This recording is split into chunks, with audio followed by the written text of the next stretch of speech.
Hello my dear student, आप सभी का इस ऑनलाइन प्लेटफॉर्म पर स्वागत है। आज हम Pune BSc second year and BSc BEd second year की नई class kinetic theory and thermodynamics का पार्ट नंबर 41 लेकर आए। ठीक है, आज अपन इस पार्ट के अंदर कुछ एक अलग ही टॉपिक पढ़ने जा रहे हैं जो काफ़ी अच्छा टॉपिक है, एंट्रोपी।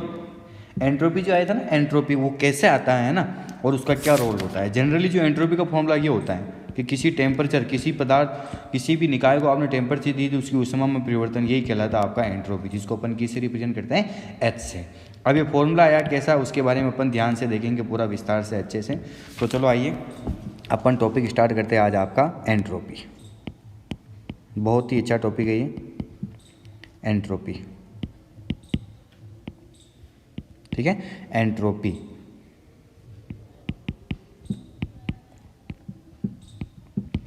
एंट्रोपी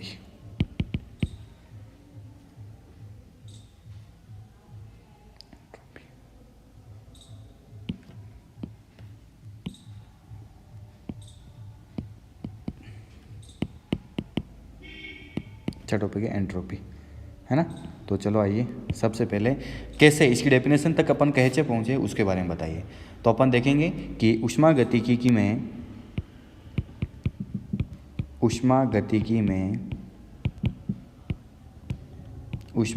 में ताप, दाब तथा आयतन के अतिरिक्त ताप, दाब तथा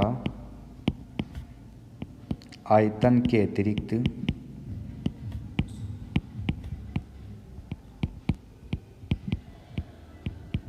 ना, कि ऊष्मागतिकी में ताप, दाब तथा आयतन के अतिरिक्त गलत है ना,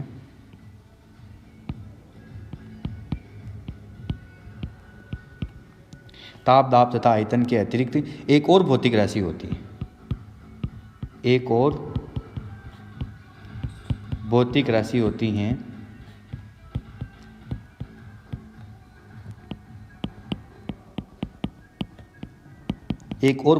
होती हैं जिसे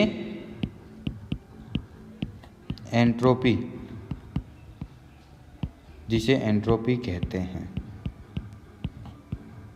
है ना। ताप, दाब और आयतन के अतिरिक्त एक और भौतिक राशि होती है जिसे एंट्रोपी कहते हैं। यह ऊष्मा इंजन तथा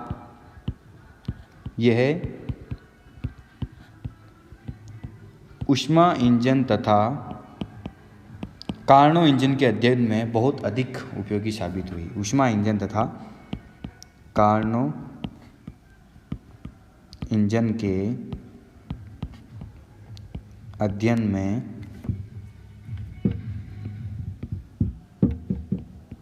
ऊष्मा इंजन तथा कार्नो इंजन के अध्ययन में बहुत अधिक उपयोगी साबित हुई। अध्ययन में बहुत अधिक उपयोगी साबित हुई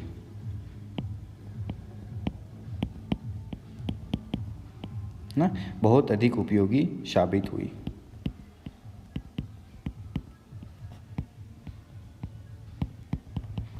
ठीक है, कि ऊष्मागतिकी में ताप, दाब तथा आयतन के अतिरिक्त एक और भौतिक राशि होती है जिसे अपन क्या बोलते हैं, एंट्रोपी कहते हैं। और ये ऊष्मा इंजन तथा कार्नो इंजन के अध्ययन में बहुत अधिक उपयोगी साबित हुई। तो चलो आइए अब अपन एक ग्राफ बनाते हैं और उस ग्राफ से इस चीज़ को अपन समझेंगे। यस, ये अपने पास एक कोई ग्राफ आया,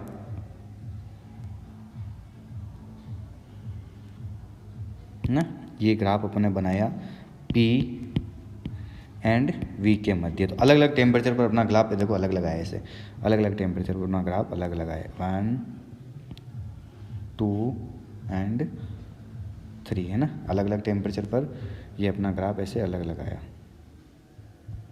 1, 2, ओके। ये अलग अलग टेम्परेचर पर अपना ग्राफ है, मतलब ये I1, I2, I3 तीन कर्व है, I1, I2 और I3 तीन कर्व अपने पास। ठीक है, T1 टेम्परेचर पर आया है, ये T2 टेम्परेचर पर हो, ये T3 टेम्परेचर पर। अब यहाँ पर अपन क्या करते हैं, इनके नाम दे देते हैं, A1, A2, दो नाम।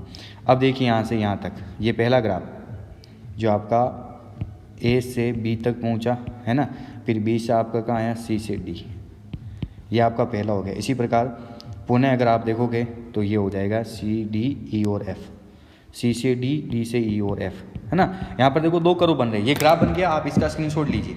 सबसे पहले तो अपने को आगे चलने से पहले अपन ये देखना कि अपना जो ग्राफ बना आप उसका स्क्रीनशॉट लीजिए, फिर उसके बाद अपन आगे चलेंगे।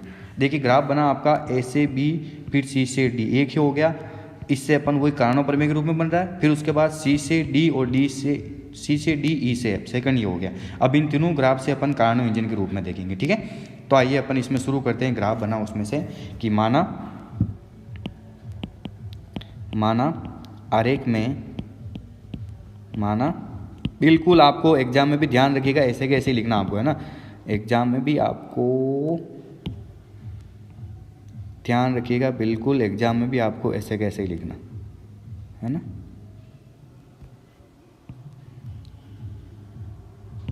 जब भी आप एग्जाम में भी एग्जाम करो ना, तो भी आपको बिल्कुल ऐसा कैसे ग्राफ बना के इन चीज़ों को समझाना है ना। कि माना आरेख में T1, T2, T3 ताप पर समतापी वक्र, जो सीधे है ना वो समतापी वक्र है आपके, ताप पर समतापी वक्र I1, I2 व I3 है ना। T1, T2, T3 ताप पर समतापी वक्र क्या हो गया आपके, I1, I2 व I3 खींचे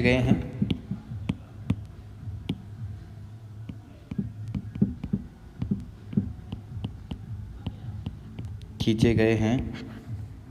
माना A1 तथा A2 रुद्धोष्म वक्र है। माना ऊपर दिख रहे हैं ना, A1 और A2 दोनों रुद्धोष्म वक्र है। माना A1 तथा A2 रुद्धोष्म वक्र हैं, है ना। माना A1 तथा A2 रुद्धोष्म वक्र हैं जो समतापी वक्र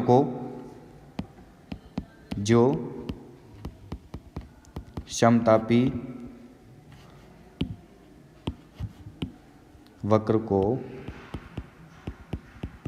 A, B, C, D, E, F बिंदुओं पर काटते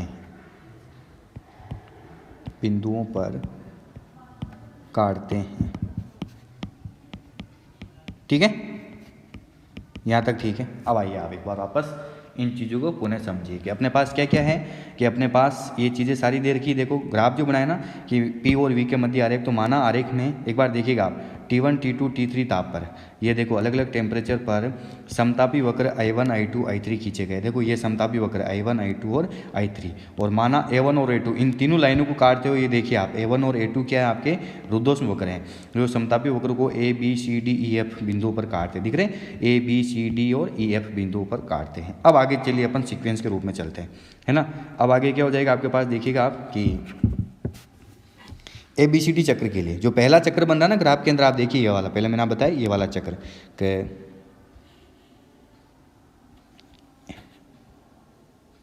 ABCD चक्र के लिए, ABCD चक्र के लिए माना ताप T1 पर Q1 ऊष्मा, है ना। ABCD चक्र के लिए माना ताप T1 पर Q1 मात्रा की ऊष्मा, है ना, कि ताप T1 पर Q1 मात्रा की ऊष्मा A से B तक अवशोषित होती हैं,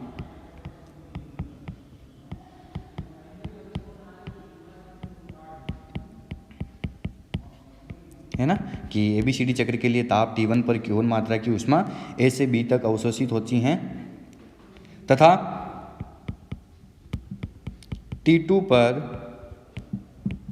Q2 मात्रा की ऊष्मा,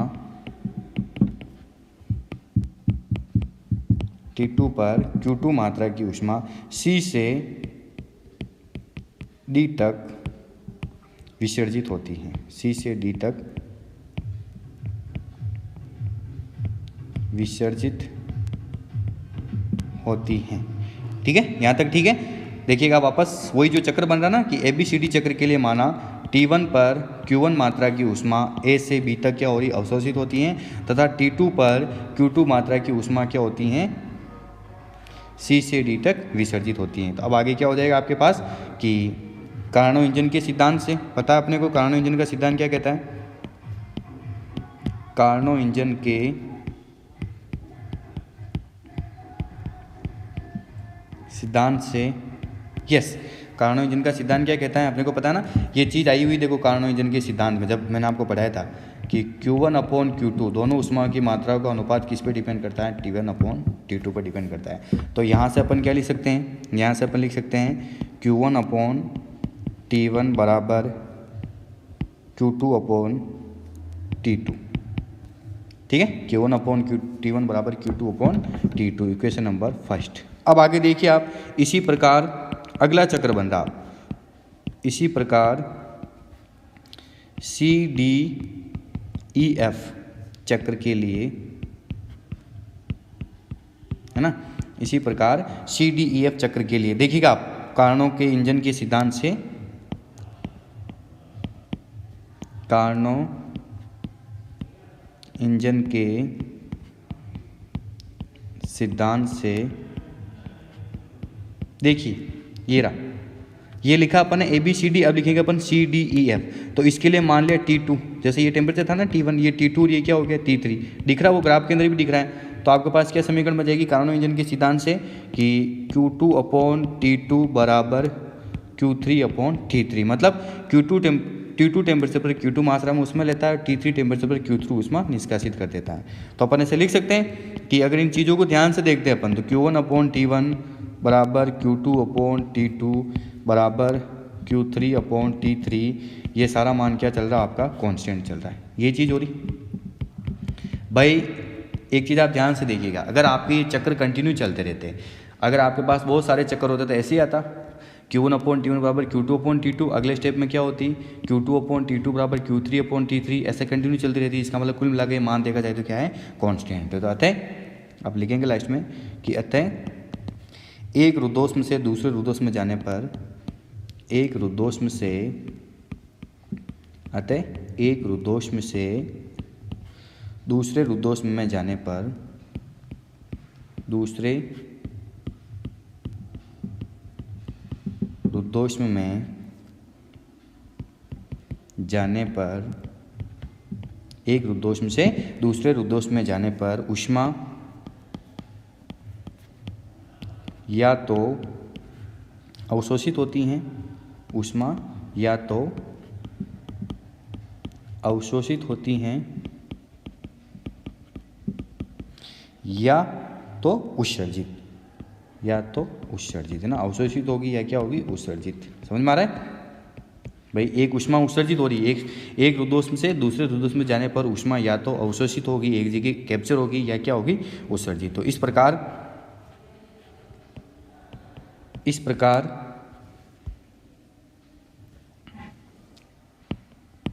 प्रकार ऊष्मा में हुए परिवर्तन को, इस प्रकार ऊष्मा में हुए परिवर्तन को निकाय की एंट्रोपी, निकाय की एंट्रोपी, है ना, कहते हैं, ठीक है। इस प्रकार ऊष्मा में हुए परिवर्तन को निकाय की एंट्रोपी कहते हैं। अब आप चाहो तो इसको स्टैंडर्ड रूप में भी परिभाषा दे सकते हो कि यदि, ठीक है ना, एक बार वापस समझ लीजिए आप कि अपन ने देखा कि एंट्रोपी पढ़ रहे थे अपन, टॉपिक आपका क्या है एंट्रोपी। ये कर्व बना आपका पूरा कंप्लीट। इस कर्व से अपन ने देखा कि आरेख में T1, T2, T3 ताप पर समतापी वक्र I1 और I2 और I3 खींचे गए, जैसा एक दिख रहा है ना। और माना A1 तथा A2 रुद्धोष्म वक्र हैं जो समतापी वक्र को ABCDEF बिंदु पर काटते हैं, ठीक है।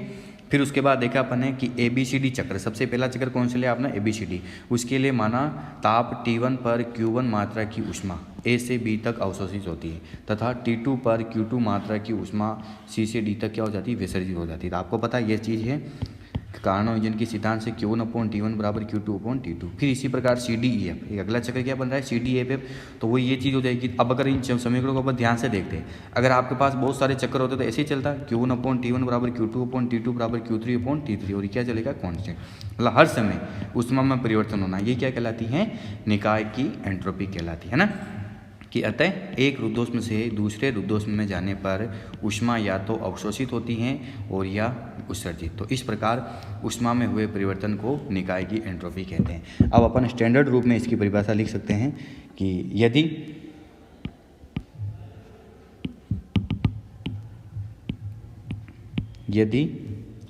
Q मात्रा की ऊष्मा, यदि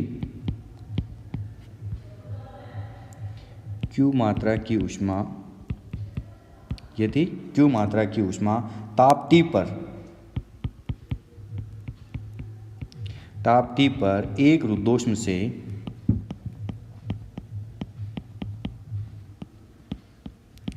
यदि Q मात्रा की ऊष्मा ताप T पर एक रुद्धोष्म से दूसरे रुद्धोष्म तक जाने पर, एक रुद्धोष्म से दूसरे रुद्धोष्म, जो वक्र बन रहा ना, दूसरे रुद्धोष्म तक जाने पर अवशोषित या उत्सर्जित होती हैं तो Q/T बराबर कांस्टेंट, ये रहेगा Q/T बराबर कांस्टेंट, या अपन लिख देंगे कि यही निकाय की एंट्रोपी में परिवर्तन के बराबर है, तो ds बराबर Q/T, ये हो जाएगा आपके पास फॉर्मूला। समझ में आ गया कि ये ऊष्मा में जो परिवर्तन हो रहा ना, या तो ऊष्मा एक रुद्धोष्म वक्र से, देखो लास्ट में जो परिभाषा लिखी ना कि Q कर दिया अपन ने सीधा Q1 Q2 Q3 ऐसे कंटिन्यू चल रहा है, इसको अपन ने सीधा Q कर दिया कि Q मात्रा की ऊष्मा ताप T पर जब वो एक रुद्धोष्म वक्र से दूसरे रुद्धोष्म वक्र तक जाती है, तो या तो अवशोषित हो रही है या क्या हो रही, उत्सर्जित। Q1 उत्सर्जित हो रही तो Q2 अवशोषित हो रही नहीं, और दोनों हो सकती। तो इसका मतलब निकाय के एंट्रोपी में परिवर्तन कितना हो जाएगा, ds बराबर Q/T। ये आपका एंट्रोपी का फॉर्मूला परमानेंट आप दिमाग में बिठा लीजिए। कैसा आया, विद डेफिनेशन सारा ये चीज़ें है ना, आप इन चीज़ों को जब कंप्लीटली लिखोगे ना, तब जाकर आपको ये सारी चीज़ें अच्छे से समझ में आ जाएगी। ठीक है, अब अगला टॉपिक है आपका अगला टॉपिक भी काफ़ी अच्छा है, वो है आपका उत्क्रमणीय चक्र में एंट्रोपी में परिवर्तन। अच्छा टॉपिक है ये भी, उत्क्रमणीय चक्र में एंट्रोपी में परिवर्तन।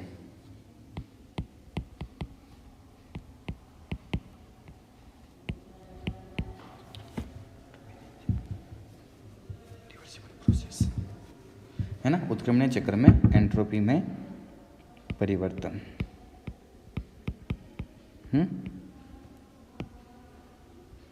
ठीक है, आप इसको इंग्लिश में भी लिख सकते हो। इंग्लिश में क्या लिखोगे आप, एंट्रोपी चेंज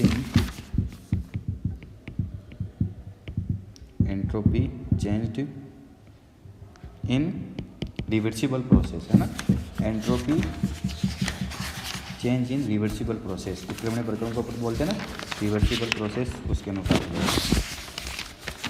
एक मिनट लिखिएगा आप, इंग्लिश का मैं देख लेता हूँ।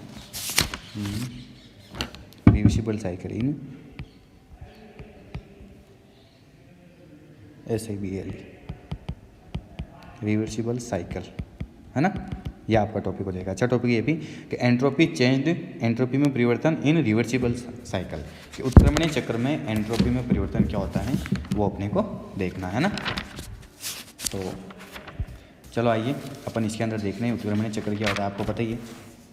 तो ग्राफ बना लेते हैं अपन, एक कोई सा भी एक इसका ले लेते हैं अपन, है ना। अभी अपने पास जो ग्राफ है ना उसी को अपन देखते हैं।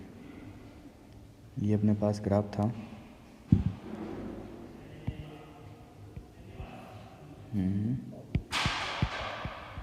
T और V, और यहाँ से यहाँ तक ये पहुँचा, और उसके बाद फिर यहाँ से यहाँ तक ये पहुँचा। थोड़ा सा इधर देखना इसको, है ना, थोड़ा सा ग्राफ को अपन इधर लेंगे कि ये रहा यहाँ से यहाँ तक, ठीक। फिर उसके बाद ये रहा, फिर ये रहा, है ना, ये रहा और लास्ट में ये रहा। ठीक है, ये चीज़ आपकी कंप्लीटेड उत्क्रमणीय प्रक्रम था। आपको पता है कैसे क्या प्रोसेस हुआ इसका, कि ये ए से पहुंचा बी पर, है ना, समतापी वक्र है पहले वाला, Q1 उष्मा ली T1 टेम्परेचर पर। ठीक है, फिर उसके बाद ये आपका रुद्धोष्म वक्र है, ये सीधा वाला, और वापस ये T2 उष्मा, T2 टेम्परेचर पर Q2 उष्मा को निष्कासित कर दिया और पुनः ऐसे चला गया। ये चलता है उत्क्रमणीय प्रक्रम। तो चलो आइए अपन देखते हैं कि माना ABCDE, वापस ए आ जाएगा, ऐसे ही चलता ना, ए से बी, बी से बी, सी से डी, डी से ए, कि माना ABCDE एक पूर्ण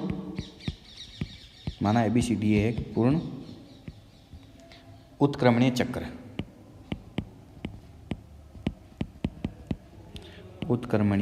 चक्र, जिसको अपन बोलते हैं कार्नोट चक्र, है ना। माना ABCDE एक पूर्ण उत्क्रमणीय चक्र है जिसमें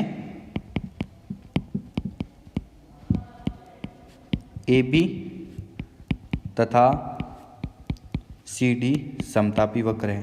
पता है अपने को, जैसा कि दिख रहा है अपने को, है ना। AB ये वाला और CD दोनों क्या है, समतापी वक्र हैं, एवं BC तथा AD रुद्धोष्म वक्र है, ये भी अपने को पता है ना। ये वाला है ना ऊपर वाला, और ये दोनों क्या हो गए, रुद्धोष्म वक्र हैं। ठीक है, फिर अपने को पता है कि समतापी प्रसार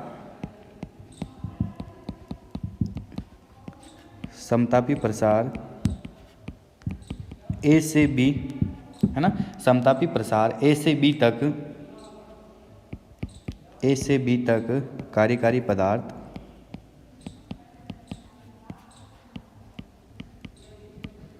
समतापी प्रसार A से B तक कार्यकारी पदार्थ Q1 मात्रा की उष्मा, कार्यकारी पदार्थ Q1 मात्रा की उष्मा, है ना। देखिए एक बार वापस ध्यान से, अपन देख रहे हैं कि आपको क्वेश्चन पूछेंगे बेकायदा कि उत्क्रमणीय चक्र में एंट्रोपी परिवर्तन को समझाइए, है ना। और ये आपको ऐसे भी पूछ सकते हैं कि सिद्ध कीजिए कि किसी उत्क्रमणीय प्रक्रम में निकाय की एंट्रोपी में परिवर्तन कितना होता है। अभी अपन देखेंगे, है ना, इसे ध्यान रखिएगा ना, कि आपका बहुत ही अच्छा टॉपिक है, ध्यान रखिए, बहुत ही इंपॉर्टेंट टॉपिक है। क्वेश्चन कैसे पूछा जाएगा जो भी मैं आपको बताऊंगा, इस क्वेश्चन को आप नेगलेक्ट ना कीजिए, बहुत अच्छा क्वेश्चन है कि उत्क्रमणीय चक्र में एंट्रोपी परिवर्तन। ग्राफ बन गया सामने, देखिए आप P और V के मध्य अपन ने कर्व खींचा, जो आपका कर्व बिल्कुल ऐसे आ रहा है कि माना, फिर अपन ने क्या लिखा कि ABCDE एक पूर्ण उत्क्रमणीय चक्र, जिसी को अपन क्या बोलते हैं, कार्नोट चक्र है, जिसमें AB तथा CD, AB और CD क्या है आपको पता है, समतापी वक्र हैं, एवं BC तथा AD क्या है, BC और AD रुद्धोष्म वक्र हैं। फिर आप आगे देखिएगा कि समतापी प्रसार A से B तक कार्यकारी पदार्थ क्या करता है, Q1 मात्रा की उष्मा, है ना, कार्यकारी पदार्थ Q1 मात्रा की उष्मा T1 ताप पर अवशोषित करता है, T1 ताप पर अवशोषित करता है,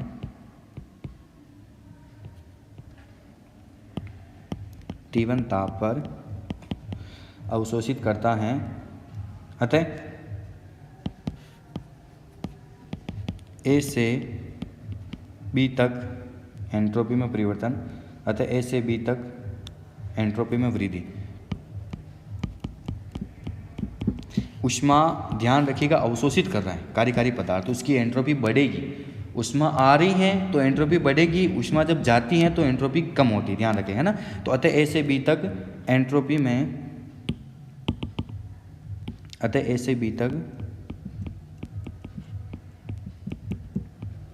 एंट्रोपी में वृद्धि बराबर DS1 भी कर सकते हो आप। A से B तक एंट्रोपी में वृद्धि DS1 बराबर Q1/T1। समझ में आ गया, यह आपका सिस्टम बन गया। अब आप पुनः आगे चलिए, अब अपने पास क्या हो जाएगा कि B से C तक, है ना, B से C तक। आपको पता है रुद्धोष्म प्रक्रम का मतलब क्या होता है, रुद्धोष्म का मतलब क्या है, ऐसा प्रक्रम जिसमें निकाय की ऊष्मा का ना तो आदान प्रदान होता है, अर्थात निकाय की ऊष्मा जो होती है ना वो कांस्टेंट रहती है, निकाय की ऊष्मा हमेशा क्या रहती है, कांस्टेंट। जब Q कांस्टेंट तो dQ बराबर कितना हो जाएगा, 0। तो यानी रुद्धोष्म प्रक्रम में एंट्रोपी आपकी शून्य हो जाएगी। निकाय की ऊष्मा कांस्टेंट है तो रुद्धोष्म प्रक्रम में निकाय का कोई लेना देना नहीं है ना। ये चीज़ आपको पता है, मैंने आपको जब आप क्लास नंबर फर्स्ट या सेकंड देखी है ना, इस पार्ट की क्लास फर्स्ट या सेकंड देखी, तभी ये चीज़ मैंने आपको सारी कंप्लीटेड समझा रखी है ना। तो आप देखिए आगे अपने पास क्या हो जाएगा, इसी में बिल्कुल आपको है ना ऐसे पॉइंट टू पॉइंट सारे नोट्स बनाने। जब आप इन नोट्स को दो से तीन बार देखोगे ना ग्राफ के अनुसार है ना, बी से सी तक, तो आपको समझ में आ जाएंगे कि बी से सी तक रुद्धोष्म प्रसार में, बी से सी तक रुद्धोष्म प्रसार में एंट्रोपी में कोई परिवर्तन नहीं होता है। एंट्रोपी में कोई परिवर्तन, एंट्रोपी में कोई परिवर्तन नहीं होता है। पता है अपने को कि बी से सी तक रुद्धोष्म प्रसार में एंट्रोपी में कोई परिवर्तन नहीं होता है। तो सी से डी तक, अब वापस आके चलिए कि सी से डी तक समतापी संपीड़न, यहाँ पर कंप्रेस कर रहे हैं, यहाँ पर संपीड़न हो रहा है ना। यहाँ पर जो ऊष्मा बच गई ना, कार्य हो रहा है, कार्य का मतलब कंप्रेस, कार्य का मतलब ऊष्मा में कमी होना है ना। तो अब अपन आगे लिखेंगे कि इसको यहाँ ना लिखकर ऊपर लिखते हैं ना, सी से डी तक समतापी संपीड़न में, सी से डी तक समतापी संपीड़न में, समतापी संपीड़न में कार्यकारी पदार्थ द्वारा, कार्यकारी पदार्थ द्वारा, कार्यकारी पदार्थ द्वारा Q2 मात्रा की ऊष्मा, Q2 मात्रा की ऊष्मा, कार्यकारी पदार्थ द्वारा Q2 मात्रा की ऊष्मा T2 ताप पर विसर्जित करता है, T2 ताप पर विसर्जित करता है ना। अब ऊष्मा विसर्जित हो रही है तो अतः C से D तक एंट्रोपी में कमी है ना, अतः C से D तक एंट्रोपी में कमी, एंट्रोपी में कमी आप चाहो तो इसको DS2 से लिख सकते हो, वो हो जाएगी आपकी Q2/T2। देखिए अब ध्यान से देखिएगा, एक बार तो आपकी एंट्रोपी क्या हो रही है, इंक्रीज हो रही है, जबकि एक बार आपकी एंट्रोपी क्या हो रही है, कमी हो रही है ना। तो पुनः अब देखिए वापस आप कि पुनः डी से ए तक पूरा अपन सिस्टम समझा। देखिए आप कि पुनः डी से ए तक रुद्धोष्म संपीड़न, अब आपका क्या हो रहा है, रुद्धोष्म संपीड़न, दो बार प्रसार होता है, दो बार इसका कंप्रेस होता है। तो पुनः डी से ए तक रुद्धोष्म संपीड़न में थ्योरेटिकल रूप का टॉपिक है, थ्योरेटिकल से फिर अपने पास फॉर्मूलाज बना, फिर आपका जाकर पूरा टॉपिक कंप्लीट हो रहा है ना। तो पुनः डी से ए तक रुद्धोष्म संपीड़न में एंट्रोपी में परिवर्तन नहीं होता है, जैसा कि अपने को पता है एंट्रोपी में परिवर्तन नहीं होता है ना, एंट्रोपी में परिवर्तन नहीं होता है। अतः वापस आगे देखिए आप है ना, अब थोड़ा स्पेस कम, मैं सीधा इसको इस वाले पेज पे ले रहा हूँ ना, ध्यान रखिएगा आपके। अतः ABCDA या उत्क्रमणीय चक्र एक ही बात है ना, उत्क्रमणीय चक्र ABCDA चक्र में कार्यकारी पदार्थ की एंट्रोपी में नेट वृद्धि, कार्यकारी पदार्थ की एंट्रोपी में नेट वृद्धि कितनी हो जाएगी, है ना, कार्यकारी पदार्थ की एंट्रोपी में नेट वृद्धि। तो आपको अगर नेट वृद्धि देखनी तो आपको पता है DS बराबर DS1 माइनस DS2, एक तो बढ़ी एक कम हुई, नेट वृद्धि का मतलब भी कितना हो गया, एक तो बढ़ी और एक क्या हुई आपकी कम हुई, तो कम माइनस हो गया है ना। ये देखिए आपकी, ये तो आपकी एंट्रोपी में कमी, ये माइनस हो गई, और एक आपकी एंट्रोपी में वृद्धि प्लस हो गई, ठीक है। तो आप चाहो तो इसका मान लिख सकते हो DS1 बराबर, ये तो आई आपके पास Q1/T1 माइनस ये क्या है आपके पास Q2/T2, ठीक है। इसको बना लीजिए आप समीकरण नंबर 1। अब आपको पता है वी नो डेट हम जानते हैं, अभी अपने पास आया हुआ है कि 1 मिनट ये नहीं करेंगे अपन। अपने को पता है कि Q1/T1 किसके बराबर होता है, Q2/T2। अभी मैंने जब एंट्रोपी की आपको परिभाषा दी गई ये था जिसका ये दोनों बराबर है, तो ये माइनस माइनस जीरो, तो इसका मतलब आपके पास ds बराबर कितना हो जाएगा, 0। बहुत ये चीज़ आपके पास काम की चीज़ है, ds बराबर 0। तो अर्थात उत्क्रमणीय प्रक्रम में अगर ऐसा प्रक्रम जिसमें उत्क्रमणीय प्रोसेस हो तो उसकी निकाय में एंट्रोपी में परिवर्तन कितना होता है, 0 होता है। बहुत इंपॉर्टेंट क्वेश्चन है, आपको एग्जाम पूछने लगेगा ना। तो अर्थात लास्ट में लिखेंगे पान, अर्थात किसी उत्क्रमणीय प्रक्रम में, अर्थात किसी उत्क्रमणीय प्रक्रम में निकाय की एंट्रोपी में परिवर्तन, निकाय की एंट्रोपी में परिवर्तन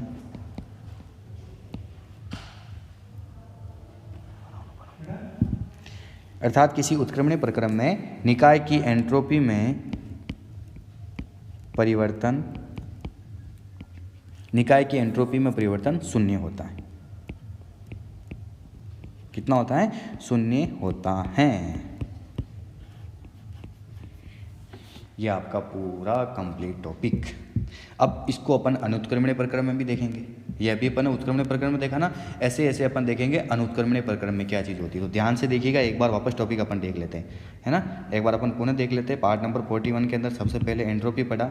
एंट्रोपी का सारी ये चीज़ें मैं आपको बार बार एक ही चीज़ रिक्वेस्ट करूँगा कि आप इन चीज़ों को पहले लिखिएगा, है ना, फिर आप इन चीज़ों को समझिए। कैसे अपने पास ये ग्राफ बना, दो अलग अलग आपके पास ये चक्र आए, फिर इस चक्कर से अपन ने देखा हर बार, है ना, ये पूरी थ्योरी लिखी गई है और अपने पास एक चीज़ बन गई लास्ट में कि यदि Q मात्रा की ऊष्मा ताप T पर एक रुद्धोष्म से दूसरे रुद्धोष्म तक जाने पर या तो अवशोषित हो रही है क्या हो रही, उत्सर्जित। ध्यान रखिएगा, जब उत्सर्जित होती ना तब तो उसकी एंट्रोपी बढ़ रही है, जब अवशोषित करते हैं तब उसकी एंट्रोपी क्या होती है, कमी होती है, है ना। तो आपके पास एंट्रोपी का फॉर्मूला है Q/T। फिर उसके बाद जो काफ़ी अच्छा टॉपिक है इसका, उत्क्रमणीय चक्र में एंट्रोपी परिवर्तन, है ना। उत्क्रमणीय चक्र में एंट्रोपी में परिवर्तन कैसे होता है, तो अपन ने सबसे पहले P और V के मध्य कर्व बनाया, फिर वही A से B C D, ना ये चीज़ें आपको डायग्राम बनाओ सामने। तो फिर एक बार समझिए आप कि माना ABCDA एक पूर्ण उत्क्रमणीय चक्र है जिसमें AB तथा CD समतापी वक्र है। दिख रहा है आपको, AB और CD दोनों क्या है, समतापी वक्र है, एवं BC तथा AD क्या है, रुद्धोष्म वक्र है। BC और AD आपके रुद्धोष्म वक्र है। तो सबसे पहले समतापी प्रसार, है ना, समतापी प्रसार A से B तक, A से B तक कार्यकारी पदार्थ क्या कर रहा है, Q1 मात्रा की ऊष्मा T1 ताप पर अवशोषित कर रहा है। जब वो अवशोषित कर रहा है ना कार्यकारी पदार्थ, तो A से B तक एंट्रोपी में वृद्धि होगी, ध्यान रखने का, क्योंकि उसके पास ऊष्मा आ रही है। तो एंट्रोपी में वृद्धि कितनी होगी, Q1/T1, जैसा कि अपने को पता है। फिर उसके बाद आप देखिए कि B से C तक रुद्धोष्म प्रसार में एंट्रोपी में कोई परिवर्तन नहीं होता, क्योंकि आपको पता है रुद्धोष्म प्रसार में एंट्रोपी में परिवर्तन शून्य होता है। अब हो रहा है C से D तक समतापी संपीड़न, यहाँ पर कार्य हो रहा है, तो आपको पता कंप्रेस होता है। अभी अपने डीजल इंजन बढ़ा, अभी अपने पेट्रोल इंजन बढ़ा, इन सारे इंजन में देखा जैसे जैसे वर्किंग चलती है वो कंप्रेस होता है। तो C से D तक समतापी संपीड़न में कार्यकारी पदार्थ द्वारा Q2 मात्रा की ऊष्मा T2 ताप पर विसर्जित करता है। तो अतः C से D तक एंट्रोपी में कमी कितनी हो जाएगी, Q2/T2। आप चाहो तो नेगेटिव साइन यहाँ लगा भी सकते हो, लेकिन अपन वैसे ही लिख रहे हैं तो आपको नेगेटिव साइन लगाने की जरूरत नहीं, ठीक है। अब देखिए पुनः D से A तक रुद्धोष्म संपीड़न में एंट्रोपी में कोई परिवर्तन नहीं होगा। चारों चक्र पढ़ लिए अपने, चारों चीज़ें, दो समतापी, दो रुद्धोष्म, और अब फाइनली अब अपन लिखेंगे कि अतः ABCDA उत्क्रमणीय चक्र में कार्यकारी पदार्थ की एंट्रोपी में वृद्धि DS बराबर DS1 माइनस DS2, क्योंकि इसकी कमी हो रही थी इसलिए माइनस लगा, तो DS बराबर Q1/T1 माइनस Q2/T1। तो हम जानते हैं कि आपको पता है Q1/T1 किसके बराबर होता है, Q2/T2 की। ये चीज़ अपन ने पहले ही पढ़ रखी है। जब ये दोनों बराबर, इसका मतलब 0 हो जाएगा, तो DS बराबर 0। तो अर्थात किसी उत्क्रमणीय प्रक्रम, बहुत अच्छी लाइन है, यहाँ से आपको क्वेश्चन पूछेंगे। अभी मैं आपको क्वेश्चन लिखूंगा, है ना, क्वेश्चन भी आपको एग्जाम में कैसे पूछेगा मैं आपको अभी बताऊंगा। अर्थात किसी उत्क्रमणीय प्रक्रम में निकाय की एंट्रोपी में परिवर्तन कितना होता है, शून्य होता है। यह आपका टॉपिक पूरा कंप्लीट। अब अपन क्या करेंगे, जो आपका अनुत्क्रमणीय प्रक्रम है ना, जो अनुत्क्रमणीय प्रक्रम है ना, उसको अपन देखेंगे आगे वाली पार्ट में। जब अपन नेक्स्ट पार्ट पढ़ेंगे ना, उसके अंदर अपन देखेंगे कि अनुत्क्रमणीय प्रक्रम में कैसे क्या पूरा सेटअप चलता है और उसकी जो वैल्यू होती है ना वो किस प्रकार सामने आती है ना। तो आज के लिए बस इतना सा ही। आपके अपन क्वेश्चन लिख लेते हैं। अपन क्वेश्चन नंबर 1, एंट्रोपी को समझाइए, एंट्रोपी को परिभाषित कीजिए, एक ही बात है ना।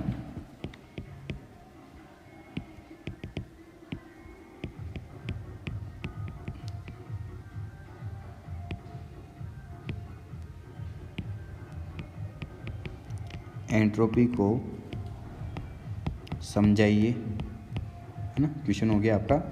एंट्रोपी को समझाइए, एंट्रोपी को परिभाषित कीजिए, या इसी के अंदर किसी उत्क्रमणीय चक्र में एंट्रोपी में परिवर्तन को बताइए। किसी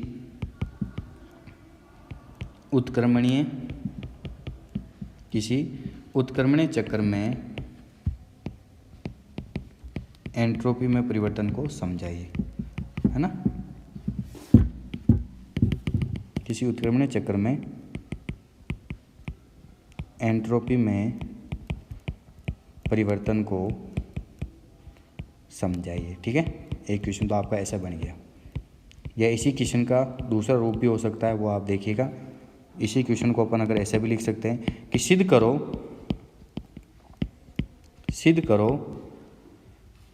किसी उत्क्रमणीय प्रक्रम में, सिद्ध करो किसी उत्क्रमणीय प्रक्रम में निकाय की एंट्रोपी में परिवर्तन शून्य होता है। निकाय की